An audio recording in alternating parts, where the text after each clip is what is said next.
ابني الصغير بيتكلم على في ماتش كوره مهم بكره اسمه ذا تشاريتي ماتش، فانا بصراحه ما كنتش فاهم ايه هو، فاكتشفت ان ده جهل مني ان ده ايفنت مهم جدا بيحصل وهيحصل بكره السبت يوم 9 سبتمبر الساعه 3 بتوقيت القاهره. ماتش ما بين اليوتيوبرز المشهورين وهيلعبوا على استاد لندن. السنه اللي فاتت الماتش ده كان فيه 62 الف متفرج، غير طبعا الملايين اللي كانوا موجودين على اليوتيوب شانل. فهقول لكم انا بس السكريبت اللي ابني كتبه لي، ان بكره هيبقى فيه اليوتيوبرز. مستر بيس طبعا ده اشهر يوتيوبر، هنعمل عنه حلقه منفصله. ده عنده 181 مليون سبسكرايبر، وبكره هيبقى فيه كي اس اي عنده 16.3 مليون.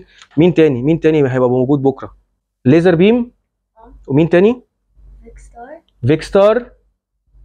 اسمه ايه اللي عمل التاكل ده؟ اسمه في حد عمل تاكل كده؟ مين؟ اي شو سبيد. وفي الواحد ده اللي هو عمل ضرب فاير ووركس في بيته، اسمه ايه؟ اسمه اي شو سبيد. اي شو سبيد.